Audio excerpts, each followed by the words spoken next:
such a huge percentage of people experience mental health episodes in their life. I think you'd be hard-pressed to find anyone that hasn't been affected, either directly or indirectly, by mental health issues. Jodie Morton is an Australian long-distance rider and mental health advocate who started Green, Gold and Blues to raise awareness around depression. Her journey isn't just about crossing countries on horseback, it's about crossing emotional landscapes too. Riding through wild terrain with her red-headed mare Thelma, Jodie shows that overcoming life's toughest challenges, whether it's facing mental health struggles or navigating toxic relationships, requires resilience, bravery, and self-love. In this conversation, Jodie opens up about a difficult time with an emotionally abusive trainer and how she found the strength to leave, even when it meant walking away from everything she'd already invested. Her story is a raw, honest reminder that asking for help and taking steps, no matter how rocky, is the most courageous thing we can do toward a better future. Dear Horse World, it's Jodie Morton. Welcome to the Dear Horse World podcast, Jodie. Oh my gosh, thank you so much for having me. It's actually really cool because we've been messaging on and off for the last couple of weeks, and I wasn't sure whether we were going to be able to connect. And then when it all fell into place, I was so excited. Yeah, I know it was up in the air for a little bit, and I'm so glad that everything came through and it worked out. And I'm sitting here right now. Still doesn't quite feel real. I have been following you on Instagram for a while, and I know I'm not the only one because you have a really big following. But let's talk a little bit about the birth of Green, Gold and Blues, because it's a really cool initiative, and I'd love to hear a little bit about how it all started for you. Yeah, so gosh, this started all the way back, I guess, in 2016, 17. So in 2016, I lost a friend and co-worker to depression, and then in 2017, I lost someone who was like a grandmother figure for me. And I took especially my grandma, for want of a better word. She wasn't blood relation, but that's the role that she had, so that's the title that she got. I took that one really, really hard and kind of did that whole deal where you kind of get inside your head and you go over every possible hypothetical scenario, and you're like, I should have said this, or I could have said this, or maybe if I'd done this, this would have happened. And I spent so much time inside my own head, thinking through all of these situations that could have, would have, or should have happened, that I was not living in the real world for a while. And then one day I kind of just had this moment of, rather than sitting here and feeling sorry for yourself, why don't you actually go and do something about it? And so the link between that friend and my grandma was that they were both really passionate about horses, and they both lived in rural areas. And there's a trail in Australia called the National Trail. Back when I did it, it was called the Bicentennial National Trail, and it goes for 5,330 kilometers, which I think works out to about 3,300 miles from on the eastern side of Australia. And so I was like, I'm going to do that, and I'm going to fundraise for mental health, and I'm going to raise awareness for mental health, and keeping in line with them, I was going to take a team of horses, go through rural areas, and that was going to be kind of my tribute for them and making a difference. And so how Green, Gold and Blues came about was that Australia is synonymous with green and gold, and depression is also known as the blues. And so it became Green, Gold and Blues. And so that was the initial idea. And then, of course, no plans ever work out the way that you initially think they're going to go. And so about 1,000 kilometers in, or 600 miles approximately, I was cut off by the drought. So Australia was going through a really big drought. I had 8 water crossings on the last day of my trail, and all but one of them was dry. Oh, wow. And I was like, I can't keep doing this when I don't know if there's going to be enough water for my horses, because I had a team of 3 horses for that trip. And it's not feasible to carry water for horses. And so I decided to finish up, and the last day of trail was actually my birthday, so it was a really great birthday present to myself. And then my plan B was to go over to the States and ride the Continental Divide. And I have a friend, Gillian Larson, and she's ridden the PCT 3 times and the Continental Divide once. So in 2018, she rode the Continental Divide while I was riding the B&T. And so I was like, you know what? I'm going to come over and I'm going to buy horses, truck, trailer, and keep going because I didn't want to sit in Australia and just twiddle my thumbs until the drought broke. Right. And so that was plan B. And I had no idea how much doing that was just going to like change absolutely everything in my mind. I was like, oh yeah, I'm going to go over, I'm going to do this ride, I'm going to keep, talking about mental health and fundraising, and that's going to be my ride, and then I'm going to come back to Australia. Well, that didn't happen. And now we're sitting in Alberta. Exactly. So I spoke to Gillian. At this point, we had never met in real life. The first time we ever met in person was when she was picking me up from LAX so that I could go and stay with her for a couple of weeks, her and her mom. Oh, wow. And she showed me and taught me how to plan. Mm-hmm. So she didn't do my planning for me, but she's like, this is the method that I use and able to figure out exactly what I'm doing. Mm-hmm. And I spent, I got there at the end of February. I probably spent the next month just creating this giant Excel spreadsheet of death, which had like all of my mileage, every like potential cash point if I wanted to leave food or water. I looked at all of the water sources. I did research on like what the condition of the water sources have been in the past. I looked at all of my potential campsites. And so when I was looking at figuring out campsites, I would look at maps on 3 levels. One of them would be like just the trail maps to be like there's a water source there, and then I would look at them on satellite to see what type of vegetation was there, and then I would look at them on a topography level to see if they were flat. Wow. Because you can't camp on the side of a big hill. Yeah. And then I did that for I think I planned out about 2,000 miles worth of just looking at maps and then figuring out farriers for the area, emergency contacts, vets if I needed them. Wow. Like it was a lot of research. How long did that take you? A while. And I multitasked and I watched I think 6 or 7 seasons of Grey's Anatomy at the same time. and then I went down to Arizona for a little bit and stayed with another friend that I had met the year before, again, internet friend who's still one of my best friends to this day. And then was looking for a truck because Arizona seemed to be a good place to find a truck at that point. Yeah. Ended up finding a truck back in LA, so flew back there not long after and had a base in Colorado to get ready for this ride, and that's where I met Thelma. And it's funny how things kind of just fall into place because before I came over to the States, I reached out to a clinician that I'd met when I was working on a ranch in Colorado in 2016 and 14, 15, and 16. And I said, hey, I'm not sure if you remember me. I was at Random Australian at this ranch, but this is what I'm planning to do. Do you happen to know anyone that might be able to host me while I get ready for this trip? Yeah. And she said, actually, my son's best friend's dad has a ranch in Colorado and he might be able to help you out. And so he just happened to be shutting down his outfitters company at that point in time. Yeah. And his son had just ridden from New Mexico to Colorado with his horses the year before because he wanted to come home. He was working in Albuquerque, wanted to come home to Colorado, and he's like, I'll just ride. And so that's when I met Thelma. So she already had a long ride under her belt. And then I started out with a pack horse who was one of his outfitter horses. Mm-hmm. And yeah, I did look for other horses, but it ended up that they were already on the property. And, oh, wow. So they kind of fell in your lap there. Mm-hmm.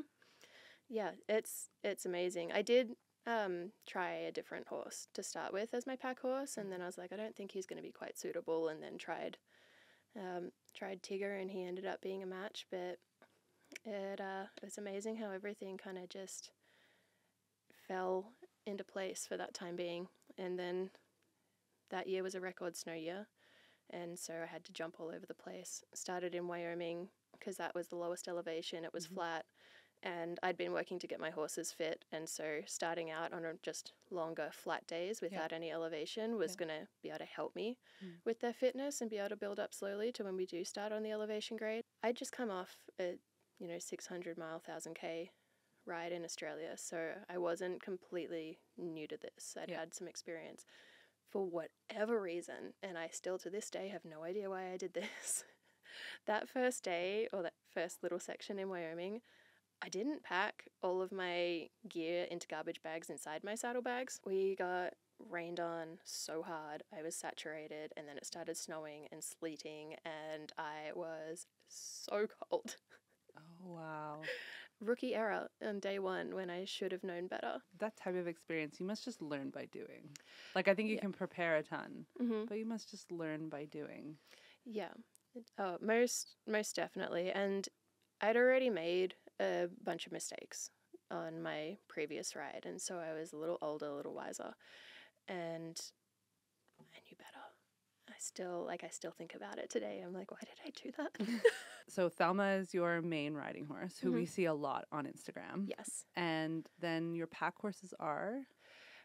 So at the moment I have Thelma and Saki. So Saki is my younger horse. She's only got 30 rides on her right now. Okay. She actually injured herself and has been out for the last, year now at this point. She did a deep digital flexor tendon. Oh, boy. And so I have been impatiently waiting for her to come back because she is just phenomenal. So at the moment, I have Thelma and Saki.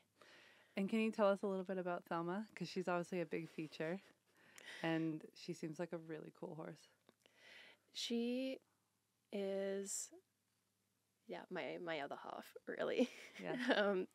She's currently 12, so I've had her for 5.5 years now, give or take. Okay. Yeah, and she is a red mare. And I know that the stereotype is there's two types of red mare. You either have one that is quite difficult to get along with, or you have one that is just absolutely worth their weight in gold, and she falls on that side of the spectrum. Cool. Still has her moments, still tells me what's up. Yeah. But I think she's taught me probably more than pretty much all my other horses combined. And she's also taught me what horses are truly capable of, because if you told me that we'd be going into some of the country that we do now, like before I went to the States and met her, I would look at you like, you are insane. Is she a Mustang? Is she a quarter horse? Is she? She's actually an accident. So there was a quarter horse ranch down the road from where I got her from. Yeah. And one of the neighbors' saddlebred studs got out one day, and that's how her and her sister came to be. Oh. And from what I was told, the guy that owned the quarter horse ranch was quite upset that he had horses that weren't pure quarter horse. So she and her sister were just kicked out to the back pasture. And when the guy that I bought her from bought those two, they were completely untouched 3-year-olds, and they just had to kind of like herd them into the back of a stock trailer. Oh, wow. And then he took them and he started them, took them on that big ride from New Mexico to Colorado, and then she'd just been sitting for probably 6-7 months. And then I came along, and the rest is history, I guess. So you guys obviously have done a lot together. Can you maybe share a little bit about like your resume together for the last 5.5 years? You guys have done a lot. Like, I mean, when I look at your Instagram feed, it's some of the most extraordinary riding locations I've ever seen. Yeah, she's allowed me to see some pretty incredible country. So I am so thankful to her for that. So when I got her, we then did 900 miles, 1,500 kilometers of the Continental Divide.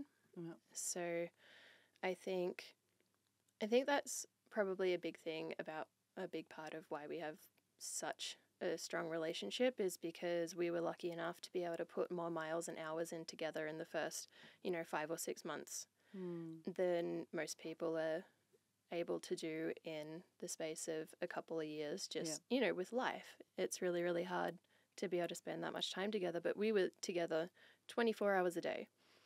So I was the first thing she saw in the morning. Yeah. And then we were together all day.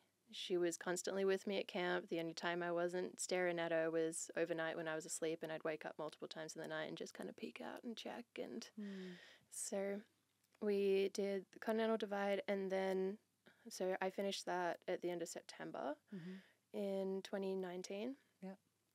And then in October, I went back to Australia, and I had the intent of coming back at the start of the year, but then COVID happened. Ah, And Australia shut the borders a couple of weeks before my flights were supposed to happen. yeah. And so I got stuck in Australia for 2020, Oh, wow. and then managed to get a job in the States for January 2021. So I had to literally put in paperwork to the government to get an exception to be able to leave the country Wow. and go to the States. So then I got her back at the start of 2021, and then started riding again in the local trails. And then she actually got really sick that year as well and spent almost 3 months in the vet clinic. I almost lost her twice.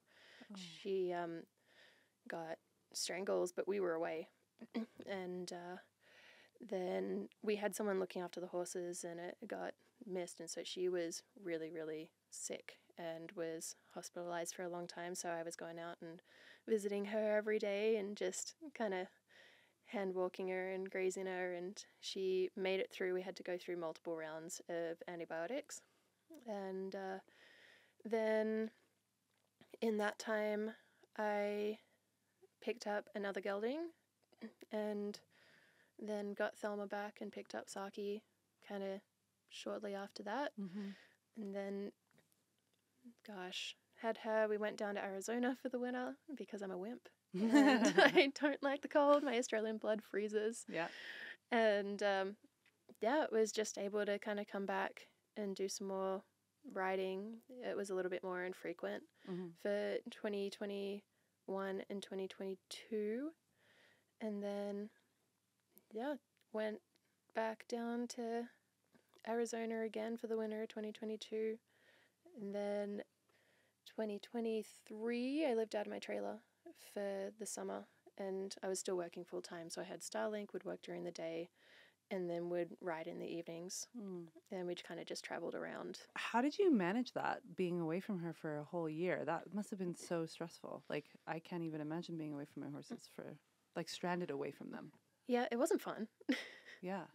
But I still had some horses back in Australia at that time, so I was working with them, and I had, so Tony, who owned the property that I bought her from, he's like, yep, no worries, she can come, she can winter here, too easy, we had a bumper hay year, so don't even worry about it, I'll see you when you get back. And then I had another friend who I trust implicitly, and at the time she was looking to get her own horse because she'd been riding for a really long time, and so she was trying to negotiate the process of figuring out how to buy a truck, trailer, and a horse, because that's a big combo. And I said, well, I've got a horse and a trailer if you want to just focus on one, and then, over time save up again, and then this is going to be the approximate timeline I'll be back. Then we're just free lease, and then I'll just grab her and the trailer back once you've had some time to figure stuff out, mutually beneficial. And so I knew she was in good hands. So going back to your decision to start doing these big rides, to advocate for mental health, I want to kind of talk a little bit about that choice, because it's a really poignant purpose to have in your life, to advocate, and you specifically advocate for mental health within remote communities. You've had a lot of different riding experiences, and you've probably spent a lot of time in remote communities. What has been your impression of the mental health situation in remote communities? Because that's a big part of your work with Green, Gold, and Blues, right? In my experience, remote areas tend to have a lot less resources. And I know that mental health across the board has like a lot of stigma associated with it. It's a really uncomfortable topic. People don't like talking about it. And there's also, in my opinion, not enough education surrounding it as well. And it's really easy if someone breaks their arm to be like, oh, I can physically see that. There's a physical problem. This is a physical fix. Mental health is a lot harder because you can't see it. And it's also really hard because you can't see it to truly be able to understand what the ramifications are. And everyone's individual. A good example of this is, if someone has chronic back pain, some people might benefit from acupuncture, some people might benefit from painkillers, some people might benefit from surgery. Like there's a whole bunch of different ways to treat that, and it's going to be completely individual. I think mental health is the same. However, from what I've seen, rural communities often don't have all of those different options. So not only is it then hard to find a solution that's going to be the most beneficial to that individual because it might not be there, but it's also something that I've found is a really hard thing to even just bring up in the first place. And a lot of people then want to kind of internalize everything because of feelings of, oh, well, I don't want to look weak, or because that's a big one that I've heard, weak, or they're embarrassed. And it's funny because if you had, like we were talking about, a broken arm or a cold, I don't think many people would hesitate to go to the doctor. And I don't think anyone in your circle of friends would think of you as weak because you have a broken arm. Or a cold. They'd be like, oh, well, everyone's immune system gets hit from time to time. That's completely normal. Yeah. But it's a lot harder to perceive mental health in that same way because what we don't have is that physical fix. So it's not just oh, hey, I'm feeling really, really down. Someone might be diagnosed with depression. It's not just a simple fix of you can have this drug, you're going to be fixed. Everyone is going to react differently. For some people who might be listening to this podcast right now and they are listening to you and they're going, actually, I fall in that line. I'm struggling with my mental health and I live in a remote community and I don't feel there are a lot of resources. What advice do you have for them?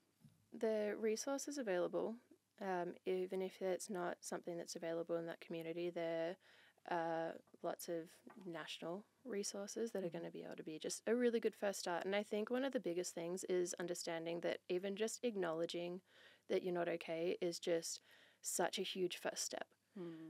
Because if you're not willing to acknowledge, hey, something needs to change here, then it's so much harder for anything to change. So that first step of just acknowledging like, hey, I'm not all right, maybe I need some help, is just such a huge deal. And it's nothing to be ashamed of. I mean, I can't remember the statistics now off the top of my head, but such a huge percentage of people experience mental health episodes in their life.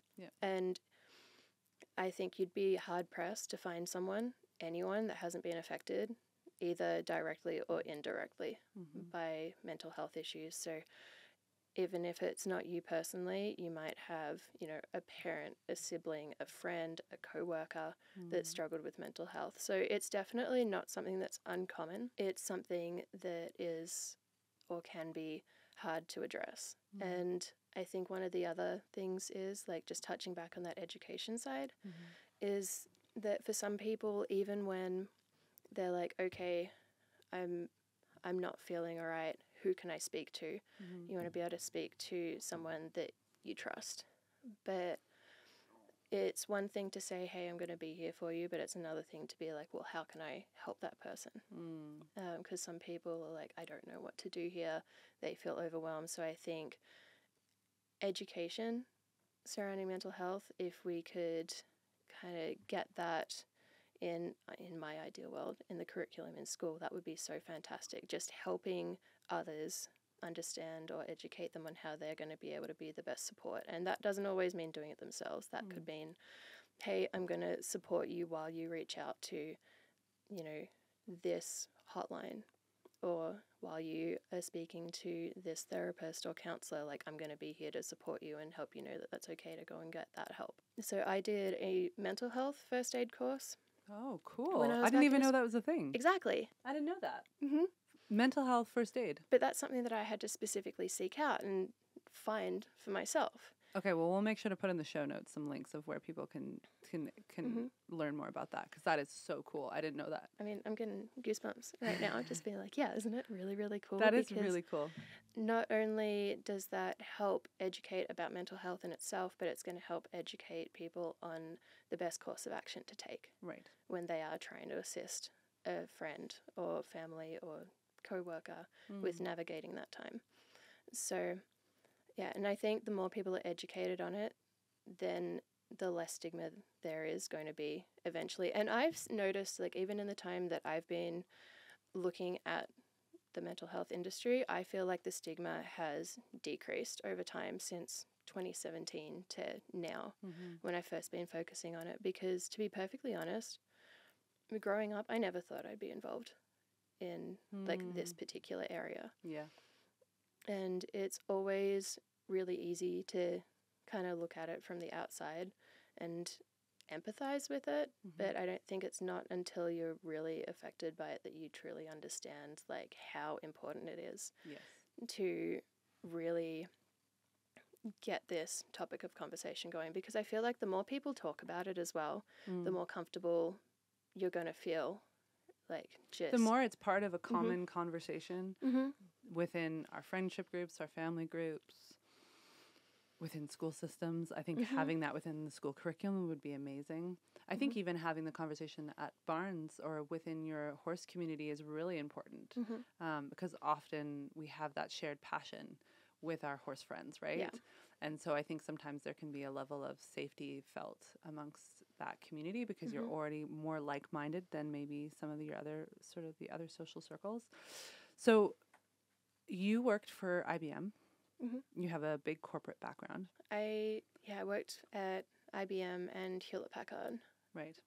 And you then experienced, and I'm hoping you could maybe share a little bit with our listeners, your own mental health journey and how you went from working in the corporate world to being such an advocate for mental health and then doing these thousands of miles journeys with your horses. One of the other things, like, I never expected to be this committed to like the mental health cause, but when I first started this, I also never expected to be on the other side of it. So there's been a lot of surprises from then until now. So yeah, I was working in corporate land. Yeah. And then I resigned from my position in order to be able to start, the original National Trail long ride. Yeah. And my work was so supportive, and like I still think about it to this day. So they offered to hold my position for 12 months if I wanted to come back. Oh, wow. Super, super supportive, and I am still grateful for that opportunity. I still think about them a lot. Then did my first ride, then went over and did the Continental Divide. And while I was doing that ride, I met someone that would then become quite significant. It's always interesting when you look back at things with a different perspective. Take those rose-colored glasses off, because there were definitely a couple of times when I had the, what just happened? So I did meet someone that was very emotionally destructive, I guess is the best way to put it. And so it'd be really, really great, and then we'd have a downturn, and then it would be really, really great again, and then you kind of you can see where this is going. Yeah, there's a pattern here. Yeah.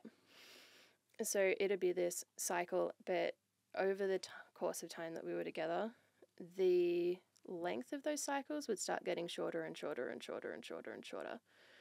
And it's just crazy what that does to you, because all of a sudden I'd gone from being the most confident I'd been in my life. I'd just done 2 long rides. I was so happy. Probably very empowered, right? Yeah. Feeling totally capable of being in your passion. Yeah, and I just, with Thelma, we kind of touched on it earlier, but I had a pack horse to start with. He injured his shoulder about the 300-mile mark. Right. And so the first 300 I had pack horse, the last 600 it was just Thelma and I by ourselves. Oh, wow. And so I just done, 600 miles, 1,000 kilometers of just me and my horse solo through the backcountry. Done that. It was great. And I remember I'd put Thelma back in Colorado, and I'd come up to be with him in Montana. And just, as an example, he trains horses, and I have so much respect for his horsemanship. Still to this day, have so much respect for his horsemanship. And so I had like a lesson with him, and oh my goodness, my heart rate's up right now just remembering it. I couldn't do anything right. He was just yelling, and I was like shrinking down further and further and further. And at the end of it, made it through. I said, thank you for taking the time. I know that didn't go as I'd hoped, but, thank you. And he just said, obviously I need to teach you at the level you are, not at the level you think you are.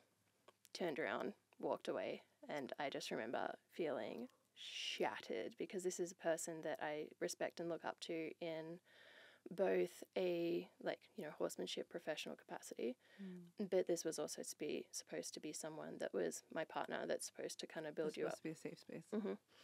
Finished the National Trail, the Continental Divide. I went back to Australia and saw my horse that I'd owned since I was 16. Oh, well, didn't see him. I avoided him for a while, but I didn't ride when I got home for 3 months. Oh, interesting. And I knew that horse inside out, and I remember when I got on, it took me a while. As soon as I finally got over myself mentally and got on him, I was like, oh, this is like coming home. But that had kind of gotten my brain so much that I was like, well, maybe I'm not doing the best for my horse. Like, what if I do this wrong? And so that progressed. And I got into a really, really bad space when I was in that situation, to the point where I think I said at the end of last year, when I'd finished this, like that timeline of living in my trailer, I was like, that was so pivotal for me, because going out and doing that, I was then able to prove to myself that not only was I capable of this, but I was also worthy of, going out and experiencing all of this, because I was getting to the point where every day after work I would procrastinate from going home. And I remember there was one day I was in the supermarket and I was so scared to go home that I was shaking so hard that I was trying to be on the phone with a friend and I kept dropping my phone.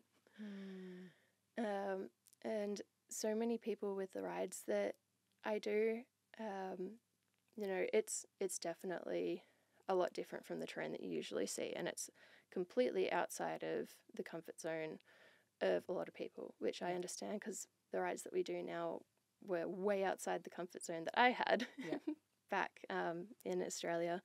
But no trail has ever come close to scaring me or making me feel the level of fear that I felt when I knew I had to go home at the end of every workday. In that relationship? Yeah.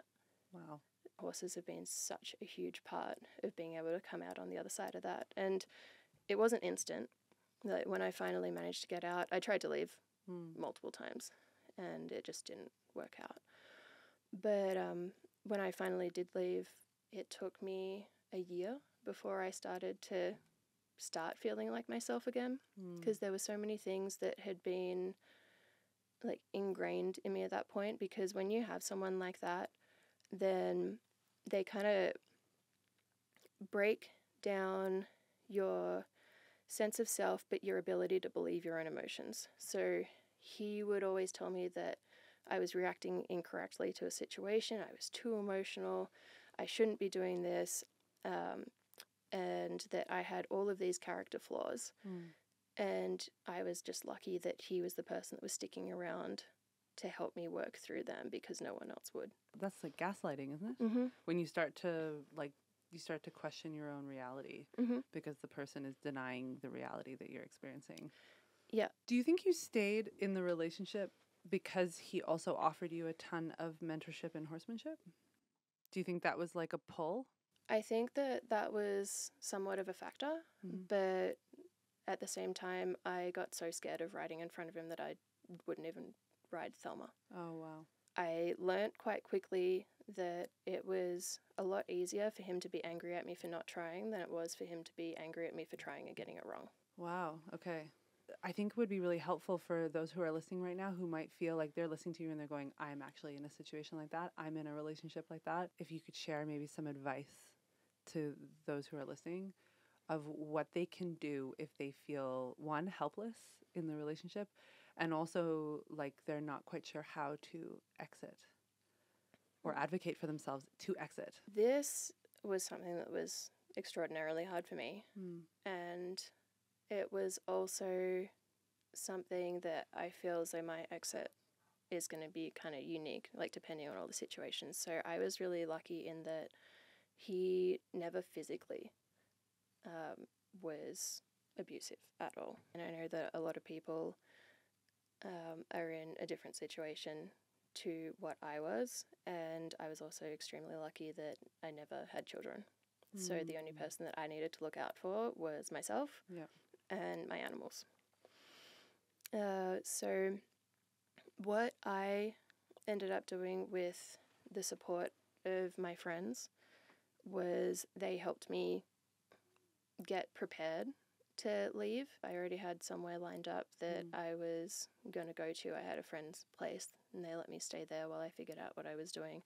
I know that not everyone is that lucky and not everyone is able to have that type of conversation just for their physical safety.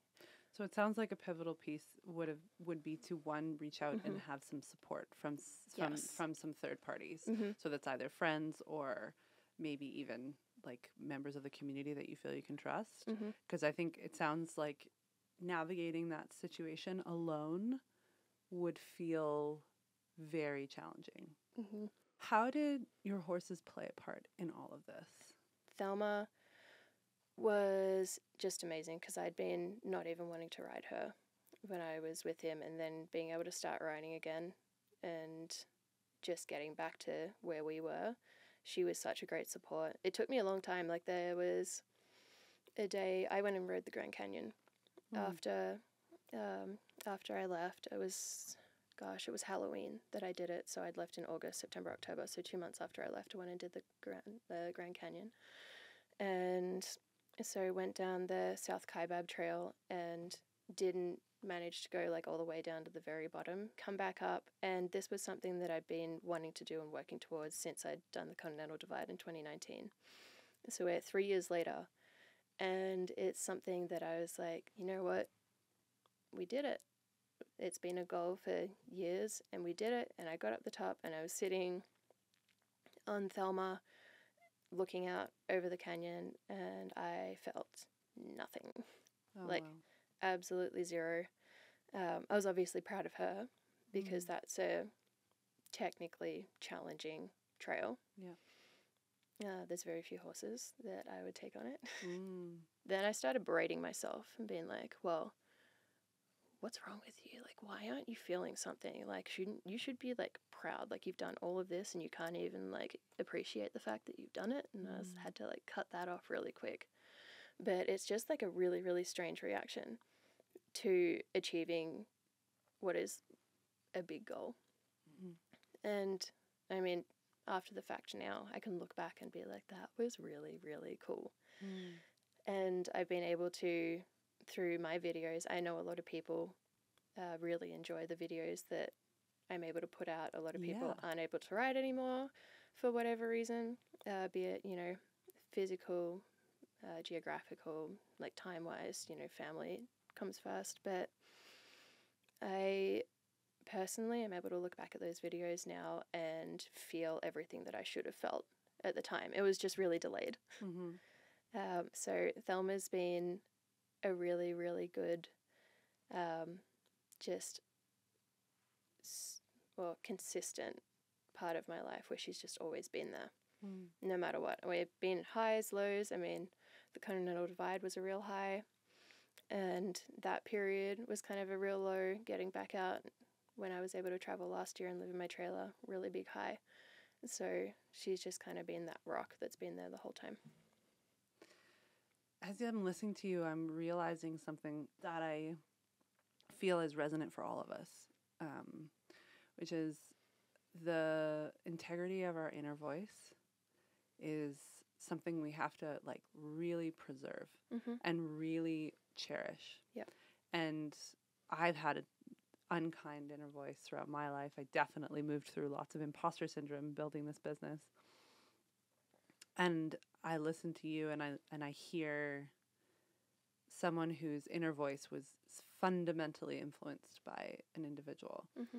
And so I think it's really important to highlight for both of us, and also for everyone listening, that it's worth exploring how you speak to yourself. Mm-hmm. Because it sounds like for you, and I know that's been the case for me, that it will fundamentally affect every aspect of your life.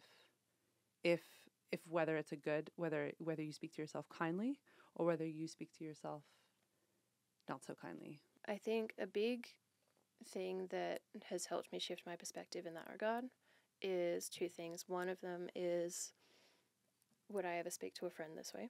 No. Right. And I don't know why we have such different standards for ourselves than we do for our friends. Right. Because if the situation was flipped, you would likely speak to them in a completely different way than you would yourself. But another thing that was really impactful was for the negative self-talk, when I do kind of get into that, because no one's perfect. Even when you acknowledge it, you can still slip into that, like, negative self-talk. Would you say that to 7-year-old you? Like, when you speak to yourself, would you say that to the 7-year-old version of yourself, or 5-year-old version, 8, whatever, like the child? Beautiful. Like, you as a child, would you speak to yourself like that? And I can guarantee you the answer's going to be no. I talked about this in my episode with Nikki Flundra, was as horsemen or horsewomen, we reward the try in the horse. Can we also reward the try in ourselves? So can we also say, hey, I just did something really epic and I'm going to totally reward, like I'm going to celebrate myself for that. Because you would probably afford the same courtesy to your horse in your training. And I'm starting to see patterns when I speak with really horse trainers and horsewomen and men that I really respect, that there can be a pattern between those who are hard on horses can also be really hard on themselves, right? And I think there's a saying of like, hurt people, Yep. and then hurt people, hurt animals, right? But then can we recognize that, and instead of being instead of shaming them or instead of isolating them because they're doing something that's making us uncomfortable, can we offer them the compassion that they need? Because that might be the only compassion that they're experiencing, right? Because if they don't afford themselves any compassion in those moments or in their life. If we're going to go onto social media for a second, Yeah, there are a lot of people that wish a lot of very not nice things on me. Oh yeah. And there's been a couple of times when, instead of responding with that same level of not aggression, but instead of getting defensive at some of the things, I've been able to respond in more of a vein of like, hey, are you all right? Like, what's going on? Because that's a lot to throw at someone that you don't know. And there's been a couple of times when I've had someone that's initially been coming in on the full attack that have ended up being like, oh, yeah, oh, okay, taking a step back, and then next thing I know, I've got a little follow notification. So it's definitely something that to take into consideration, is that when people attack, it's not personal. A lot of the time it's not personal. And that's hard. Social media, you have a big social media following. I've talked to a lot of professionals in the horse world that are really, they are worried or maybe in moments scared or concerned about the kind of pushback or the kind of criticism they're going to get if they put themselves up there, right? So social media is this entire organism that we now use for a variety of different reasons. And I myself have even felt that way about, we put ourselves out there, we share our truth, we share our stories, we share our education. And there's now always a voice in the back of your mind that's like, yeah, but what kind of criticism are you going to get? What kind of, that, like, there's some real trolling behavior that takes place on social media. So it's really cool to hear how you navigate that, especially as someone who's in the mental health space and who understands the darkness and understands the destructive feeling that can take place when you're being hyper criticized all the time. And I can imagine going onto social media and seeing those kind of messages, like that requires almost like a discipline of how you're going to arrive when you read those things. I mean, there's definitely been times when I've been like, you know what, that response wasn't ideal. Like, I definitely always try to, you know, be kind, but there's a couple of comments where I've been like, you know what, I probably should have just like left that one. And the vast majority of them I will not respond to, delete, block. But yeah, it's definitely something to keep in mind as well, like you said. But there's also been times when I've gotten to the point where I don't even want to open my phone. Like, I'm avoiding the social media apps because one of my videos would have gotten to like the wrong side of the internet. And I know that the comment section, all of my notifications is just like something that I need to brace myself for. And over time, it's been easier. When I first started out and I was getting comments like that, like, it really got to me and I would really take them on. And over time, I've really been able to realize that it's not personal. A lot of it is just projections of other people. And I do have, you know, a group of friends, and all of us are in the same situation. We'll get some crazy comments, and we'll, you know, screenshot them, send them to each other, and just grade them on creativity. And I think that's being like, look at this one. This one's new. I haven't seen this one before. And that's cool. You kind of bring a bit of humor and like lightness to something that's a bit heavy. Yeah, well, I think it's also one of those things like, if you don't laugh, you'll cry. But that's kind of a way that we've been able to figure out to not make it as hurtful and to be able to kind of put a little bit of a lighter spin on it. Because if you kind of like take them on and don't have like some sort of like outlet to kind of relieve some of that pressure, it does build up. What I love about, and the takeaways that I've gotten from this in talking about social media, sort of verbal violence, I'll call it, is you can delete and not respond to a comment, and it's your account, and you're completely within your rights to do that. And I love that you speak to that. That you're like, sometimes you're like, I'm not going to respond to that, and I'm not going to comment to it, and I'm actually going to delete it. Having a support system so that you can actually let go of something that maybe even hit you really hard or hit you really deep, and you're having a hard time letting that go. So having people around you that remind you who you are and why you're doing what you're doing. And then also recognizing that if you do not have an outlet, that it will build up over time. I think those are really important takeaways for all of us as we navigate social media, because it is a total Wild West in a lot of ways. There's very little, very little monitoring and very little sort of oversight. Very little accountability for people that feel like it's now okay because they feel that they're anonymous to be able to speak to people in a way that they never would face to face in real life. So to wrap up, I have these rapid fire questions that I ask everybody. And I'm really excited to hear your answers. If you could read one book to the horse world, what would it be? Oh my gosh, like any Mark Rashid book. There was Whole Heart, Whole Horse is one of his that I cannot stop talking about. And I have literally bought copies and given it out to my friends. Who is the most iconic horse in history, in your opinion? Velma. Yeah. Good answer. Yeah.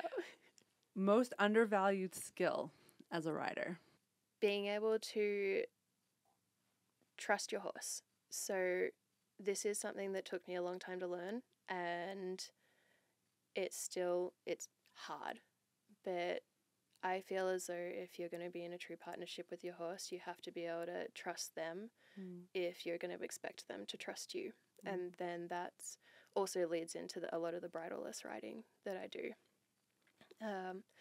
And even though Saki's only had 30 rides on her, we've still done a number of bridleless rides, and not in a, what's the word that I'm trying to look for? Not in a way that I'm just like tempting fate, because there's times that I will do it when she's mentally with me and times that I won't. But just being able to trust her and let her go and make her own decisions, I think was one of the biggest things before she got injured, of us being at a level of partnership already at that stage that I wasn't able to experience with a lot of other horses in my past. Well, and it feels like when I look at a lot of what you're doing, you really prioritize that trust with Thelma. Like you really, you're doing, like you're out in the wilderness, completely bridleless, at like, you know, riding at liberty basically. And you're in the mountains, thousands of feet above sea level. And that requires, like, that to me, when I see that, shows me that you have prioritized trust with her above all else, because otherwise you wouldn't be able to do that. Yeah, and she's earned that trust like many times over, and I would like to say that I've done the same for her. Who is the greatest horseman in history? There's so many that come to mind, and I know a lot of these are probably going to be pretty cliche for a lot of people, but Ray Hunt, the Dorrance brothers, Buck was the person that introduced me to the world of, you know, horsemanship. Mark, and then Featherlight Horsemanship over in Europe is just, Yvette is just something else. She's fabulous. Oh my goodness. Yeah. So if I could have the privilege of learning from her one day, that would be something else. And then the last question is, mares, geldings, or stallions? I mean, I have a mare crew. But why? Why mares? I had geldings growing up as well, and I love both of them. I still have my other gelding down in Arizona. He's in a semi-retired life, and they are just so sweet and so amazing. But from, in my experience, and I know that a lot of other people will have different experiences, but in my experience, once you gain that true partnership with a mare, then they are the true definition of a partner, and they will go to the ends of the earth for you. And I don't have experience with stud horses. We had one for a while, but he was never, you know, a horse that I interacted with much, so I can't speak to studs or stallions. But geldings can be like the sweetest little goobers ever. But so true. That's what I call my gelding. He's just a big goober. Yeah. Oh, Vero, like, if you're with him and you walk away to change brushes, he'll be nickering at you. I know. As soon as you turn around to come back. But there's something about the way my mare makes me feel. When I look at her, I can feel a shift in my body just when I look at her. Yeah. And I've only ever experienced that with her. Like she's been like my first heart mare. I've never had one before, and it's life-changing. The feeling that I've gotten with Saki already, even after only a couple of rides, like I truly think that she is gonna be the horse of my lifetime, not taking a single thing away from Thelma, because Thelma is just my world. Yeah. But mares is my deal. Mares, man. Well, thank you so much for coming on the podcast. I am so stoked to get to meet you, and we're going to have to do a selfie for Gillian after, because we've been talking with her also. I'm really excited about some of the educational content she has out there through riding, and I think it's just something we want to make more accessible to everyone, because think of all the people that watch what you do and watch what Gillian do, and they're like, I want to do that. And I think we all of us, me included, I want to do more of that, and I think we can do we can get out there and make it more accessible to everybody. Oh gosh, I can't think of anything better. Thank you so much.